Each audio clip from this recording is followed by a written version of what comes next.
Have you ever been watching someone on stage and just had your mind blown? Like, there is absolutely no way they could have known that. Well, today we're pulling back the curtain on one of the most fascinating and, let's be honest, misunderstood performance arts in the world, mentalism. Let's find out how it's really done. I mean, that's the big question, isn't it?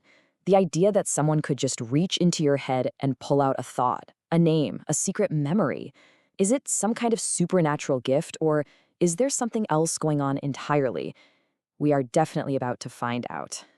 All right, so here's our game plan. We're going to journey through the history of this amazing craft. We'll uncover the psychological secrets that make it all tick, explore the super important ethics of it all, and see what it really takes to become a master of the mind. Okay, so first things first, what exactly is mentalism? Is it magic? Is it some kind of psychic ability? Well, the answer is a little more complex and, frankly, a whole lot more interesting. The most important word on this entire slide is appear. See, mentalism isn't about actually having psychic powers. It's an incredibly sophisticated performance that uses a really deep understanding of human psychology, the power of suggestion, and just good old-fashioned stagecraft to create the illusion of mind reading. So, if it's not real, how do they do it?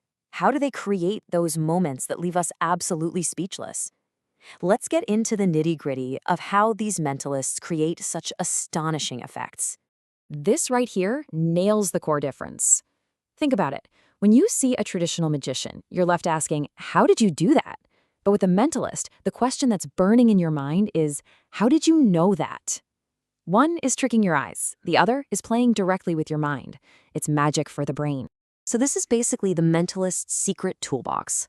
And what's so fascinating is that none of these are supernatural gifts. Nope, they are all skills you can actually learn. They use a potent cocktail of techniques, from analyzing body language and using clever misdirection to applying something called the Barnum effect, which is all about making general statements that feel incredibly personal.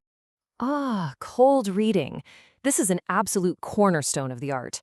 A mentalist might start with a really general statement, something that could apply to a ton of people. That's a Barnum statement, by the way.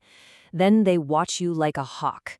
They see a slight nod, a tiny flicker in your eyes, and they use that feedback to narrow down their guesses, building and refining until it feels like they're reading your soul. It's incredibly clever. You know, these techniques didn't just pop up out of nowhere. They've been polished and perfected over centuries. Mentalism has this rich, fascinating history that takes us all the way from ancient seers to modern-day showmen. You can trace its roots all the way back to the 16th century, but it really hit the big time in the 1800s with things like muscle reading. Fast forward to the 1940s, and you've got pioneers like Joseph Dunninger bringing it to huge radio audiences. By the 70s, it was a total television phenomenon. And now, in the 21st century, modern masters like Darren Brown have completely shifted the conversation, framing it not as magic, but as a sophisticated and seriously entertaining psychological experiment. And that evolution brings us to a really important part of this whole world: the ethical tightrope that these performers have to walk every single time they step on stage.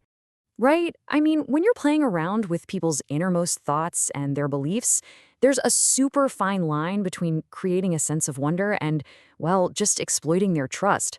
So where exactly do you draw that line? It really comes down to a spectrum. On one end, you've got the pure entertainer. They're often called honest liars because they're upfront that it's all psychology and trickery for a show. On the complete other end, you have people who claim they have genuine supernatural powers, which a lot of the mentalism community sees as deeply unethical.